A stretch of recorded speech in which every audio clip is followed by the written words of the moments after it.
Omwana asabye mwana munne obufumbo ku ssomero byewuunyisa bibino tubirese ate omukyala Maama Fina ayogedde tamunvunaananga ku kiddiira ebya NBS ne NTV olutalo lw'amaanyi nago tetugaleseeyo n'amawulire amalala amangi gabirano ku Clarity Source 56 wasobola okufuna first hand Clarity information negamba gwe omulungi eyakasooka okutugatako please okola ky'amaanyi nnyo nnyo ddala okubeera ng'otuse ku source etaliiko nkayana source ekutusako information etabeerako byanjwanjwa mukwano kugamba subscribe notification bell ebeerawo yeddiiraawo video tewerabira okugiwa like ate ebisigadde webibeera bya information ekwatagana ku ba celebrities bo within the country and even around the globe obinkwase. Today I want to wish her very happy birthday ali omukulu Bwizo Manize the part eyasigala ku good life. Happy birthday to you boss na buli omu eyazaalibwa olunaku olwaleero happy birthday to you. Mu kaseera kano njagala tutandikira ku ssomero lya ST JULIAN HIGH SCHOOL eri egayaza munnange amawulire agakutuuseko fete twogera byanjonjwa omwana yapropose nze mwana munne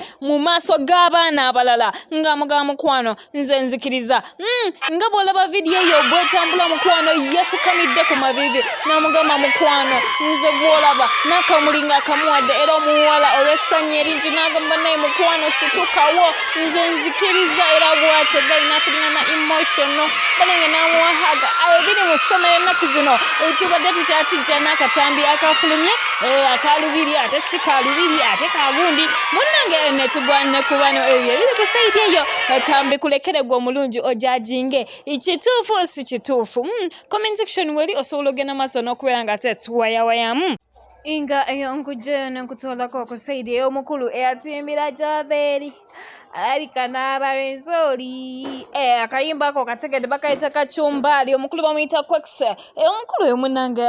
tuli mu kujubilatinga batuyise dda ku mikolo ffe munnange aba Clarity Source tukutuuseko amawulire ebinaabeerayo yinza okwebuuza omukolo gwati omukulu ya graduatinze nti he graduated ate weewuunye omukulu nga wamulaba mu kyambalo ekyo ekyambalo ekyo tekibeera ekyabaloya tekibeera kyabayimbi tekibeera kya muntu yenna wabula he's a doctor atuukiridde munnange. I want to share the good news with you people nti omukulu munnange abadde yasirisamu ku kya music ng'akyakakkalabya bitabo naye guess what omukulu emisomo yagikubye olukumu mutu era bw'atyo n'atufulumiza n'akayimba ke akapya ke bayita Rastaman osobola ogenda mu maaso n'okanoonyako omukulu n'owulira bwe yakomyewo okuva mu busawo ng'amaze otikkirwa Rastaman yabadde agamba ki congratulations to you mukulu Quex munnange ekyo kirungi nnyo okubeera nga te talent mweri n'emisomo wasalawo n'ogikwasaganya ngeyo ngezo maaso nenkujjayo nenkutwalako eri omusumba Pastor Bojingo munnange omukulu twabadde twakajjati ku information nti omukulu yatikkirwa newankubadde ekitongole ekivunaanyizibwa ku by'okusoma kwa waggulu ekimanyikiddwa nga National Council for Higher Education yavaayo netegeeza nti university omukulu Pastor Bojingo kwe yali afunidde degree ye yali teri mateeka era degree ye yali fake munnange ebyo nga tokyabiziza ebbali Susan Bujingo amayizi gagamuyita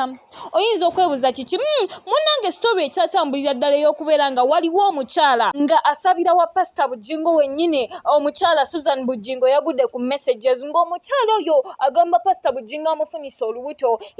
omukulu Pastor Bujingo yabuuzibwa ku nsonga zino ye yagambye bannayinza gwe mulaba kituufu messages omadde sagala mukyala wange azirabe naye nga we mumanyi omukyala ye yagambye mbwe ayagala kunzala mwana era n'omwana ajja mwerabirira nga tansabye yadde ekikumi ye omukulu Pastor Bujingo agamba nti omukyala yeegomba amagezi g'alina bw'atyo n'amusaba ate agende maaso n'okubeera ng'akola ki amufunisa olubuto ekintu kino kyanyizza omukyala Susan naye tetumanyi gye binaggwera wabula tugenda kukola follow up kuba tweyama okubeera nga te if it's about information tukikutuusako gwe omulungi abeera ku Clarity Source 256 eyo nayo njagala nkujjeyo nkutwaleko ew'omukulu Andrew Kabura munnange omukulu ono ojjukira yali akola ku NTV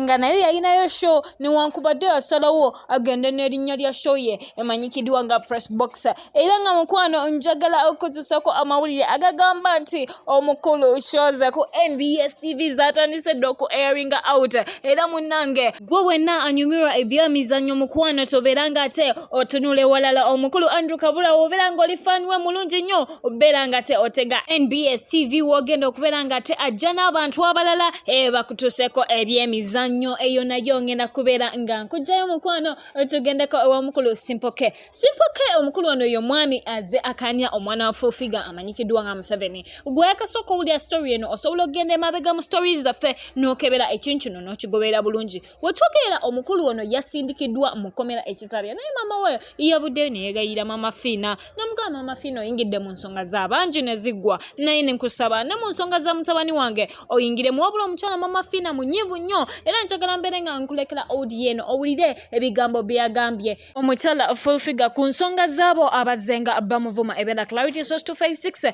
teweerabira okubeera nga subscribinga gwe atanaba video teweerabira okugiwa click njagala owuliriza audio eno ate munnange omanye biki ebigenda maaso ku side y'omukulu Simple K. Nze oba osiba akaana ako kasibe n'ebisomozo ebisiro mu ttoyi nze saagala nze kasikwava kunkubira nnakooyo ebintu Fufiga ekiraba oyo omukazi agamba nti Maama Fina yingira mu nsonga zino bakuva mu mwezi ogusooka wakavuka nekakuma ogwokubiri nekakuma ogwokusatu netukalonda bala ebintu bino nga maama we yeegaana agati Simple K eva ku mukazi nyabo bisoma tusonyiwa era nekaddamu ne bakawa